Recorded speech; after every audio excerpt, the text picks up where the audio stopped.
అందరి నమస్కారం. నేను మీ కొమ్మరాజు భరద్వాజ్ శర్మ. మనం ఈరోజు జ్యోతిష్ శాస్త్రంలో తెలుసుకోబోయేటువంటి క్లాస్ ఏంటంటే ఈరోజు మనము తెలుసుకోబోయే క్లాస్ ఏంటంటే రాసులు నీచస్థానం. ఇంతకుముందు క్లాసులో మీకు రాసులు ఉచ్చస్థానం అని చెప్పాను.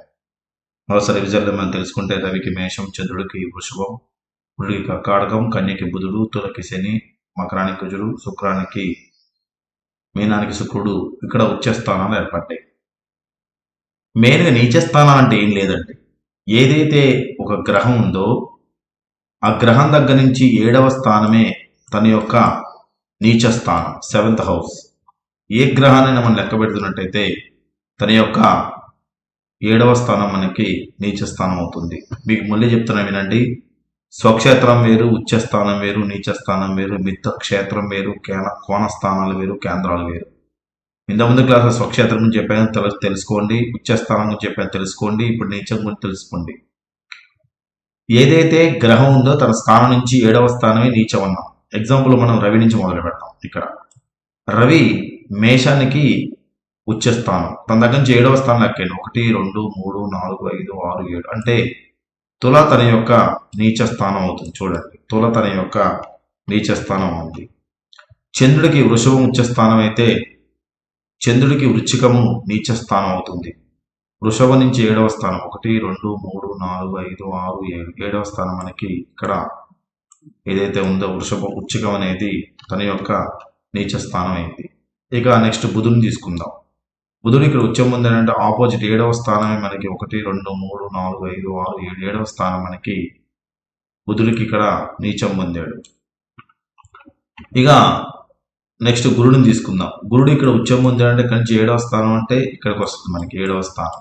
1, 2, 3, 4, 5, 6, 7 7వ స్థానం అంటే మనకి మకరం.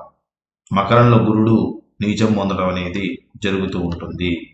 గురుడు మకరంలో నీచం పొందడం జరుగుతుంది. శుక్రుడిని తీసుకుందాం. శుక్రుడు ఇక్కడ మీనంలో ఉచ్చం పొందడం ఆపోజిట్లోనే నీచం పొందుతాడు. కాబట్టి శుక్రుడు ఇక్కడ నీచం పొందడం జరిగింది, కన్యలో నీచం పొందాడు. మనకు తెలిసింది ఏంటంటే ఇక్కడ కన్యలో బుధుడు ఉచ్చం పొందితే శుక్రుడు నీచం పొందుతాడని తెలుసుకోవాలి.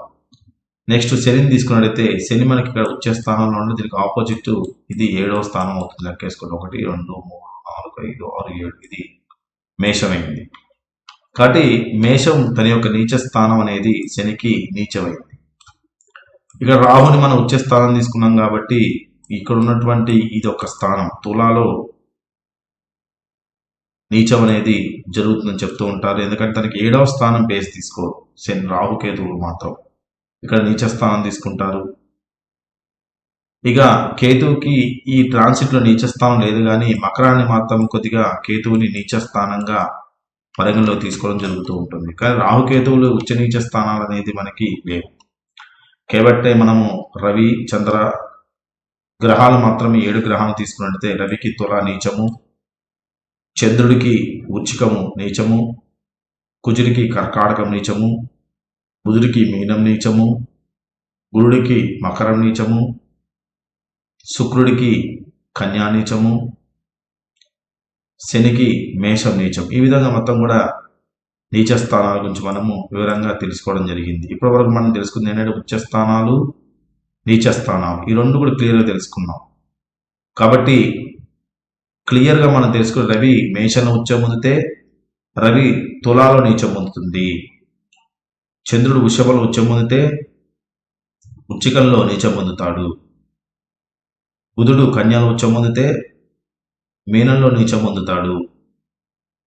గురుడు కర్కాటకం ఉచ్చం పొందితే మకరంలో నీచం పొందుతాడు.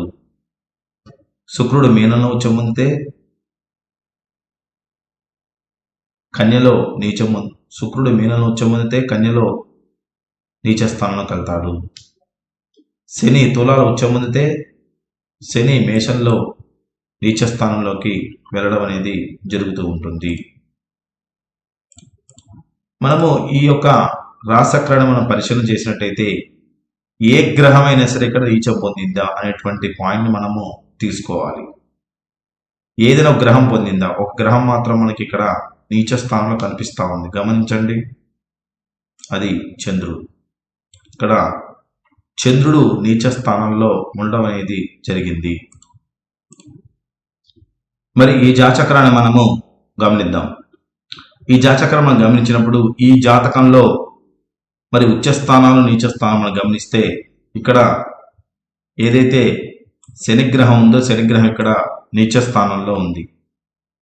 అదేవిధంగా ఇంకా ఏ గ్రహం ఉందంటే ఏ గ్రహం కూడా ఇక్కడ నీచ స్థానాల్లో లేదు. ఇక ఉచ్చాలు చూసుకుందాం. ఉచ్చ స్థానాలు ఏమున్నాయా గ్రహాలు, ఏ గ్రహం కూడా ఇక్కడ ఉచ్చ స్థానం లేదు. ఈ చార్ట్ని తీసుకుందాం.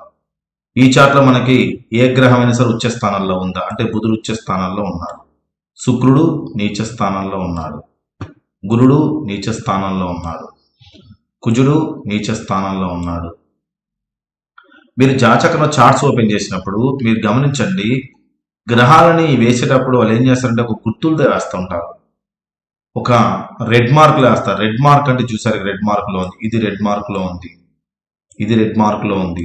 అంటే గ్రహం అనేది ఏదైతే రెడ్ మార్క్లో ఉందో అధిక రెడ్ మార్క్ అనేది ఉంది ఇక్కడ. ఈ గమనించండి, కుజుడు అధిక రెడ్ మార్క్లో ఇచ్చాడు. ఏదైతే ఈ రెడ్ మార్క్స్లో ఉన్న గ్రహాలు ఏదైతే ఉన్నాయో అవి గ్రహాలు ఉచ్చ స్థానం కాకుండా నీచ స్థానంలో రెడ్లో ఉంటే అవి నీచ స్థానంలో ఉన్నట్టు అనబడద్దాం అన్నమాట. అది గ్రహం అనేది నీచ స్థానం. బుధుని తీసుకోండి, గ్రీన్ మార్కులు వేస్తారు అంటే ఇది మంచి చేస్తున్న అర్థం, అంటే ఉచ్చ స్థానంలో ఉన్న గ్రహం అని అర్థం అన్నమాట. కాబట్టి ఇక్కడ గురుడు నీచల్లో ఉన్నాడు, కుజుడు నీచల్లో ఉన్నాడు, శుక్రుడు నీచల్లో ఉన్నాడు. కాబట్టి ఈ 3 గ్రహాలలో మనకి 7 గ్రహాలలో 3 గ్రహాలు నీచ స్థానం ఉంది ఇక్కడ పొందడం జరిగింది. కేవలం ఒక గ్రహం మాత్రం ఉచ్చ స్థానంలో ఉంది, అదే లగ్నాధిపతి అయ్యాడు. మీకు ఇంత ముందు క్లాసులో మీకు చెప్పాను, స్వక్షేత్రం వేరు, ఉచ్చ స్థానం వేరు, నీచ స్థానం వేరు. ఈ విధంగా మనం ఉచ్చ స్థానాలు నీచ స్థానాలుగా తీసుకోవడం అనేది ఈ విధంగా జాతచక్రంలో మనకి మెయిన్ ఇంపార్టెంట్. కాబట్టి జాతచక్రంలో మనము ఈ విధంగా మనము గ్రహంలో స్వక్షేత్రాలు, ఉచ్చ స్థానాలు, నీచ స్థానాలు ఈ 3 గురించి మనం తెలుసుకున్నాం. మీరు ఈ క్లాస్ని మళ్ళీ వివరంగా చూడండి. ఉచ్చ స్థానాల గురించి, స్వక్షేత్రం గురించి, ఉచ్చ స్థానాల గురించి, నీచ స్థానాల గురించి. ఈ విధంగా మన జాతచక్రంలో గ్రహ, స్వక్షేత్ర, ఉచ్చ, నీచ స్థానం చాలా ముఖ్యమైనది. తర్వాత గ్రహాలకు మనకు మిత్రక్షేత్రాలు అంటే ఏంటి అనే విషయాలు తదుపరి క్లాసులు విధంగా తెలియజేస్తాను. అనే వీడియో లైక్ చేయండి, షేర్ చేయండి, సబ్స్క్రైబ్ అవ్వండి. మీ కామెంట్ మాత్రం ఖచ్చితంగా దయచేసి తెలియజేయండి. ఏ విధంగా నేను జాతకం చెప్తున్నాను, ఈ విధంగా మీ క్లాసులు అర్థమవుతున్నాయి వివరంగా తెలియజేస్తేనే దాన్ని బట్టి కొద్దిగా నేను అప్డేట్ చేసుకోవడానికి అవకాశం ఎక్కువగా మనకు కనిపిస్తూ ఉంటుంది. కాబట్టి దయచేసి మీరు కామెంట్ మాత్రం ఖచ్చితంగా తెలియజేయండి. మీ భరద్వాజ్ శర్మ. మీకు డౌట్స్ ఉన్నా సరే కింద కామెంట్లు పెట్టినా సరే వాటిని ఒక క్లాస్ రూపంలో సరే మీరు తీసుకొని మీకు వివరంగా నేను పెట్టడం జరుగుతూ ఉంటుంది. మీ భరద్వాజ్ శర్మ.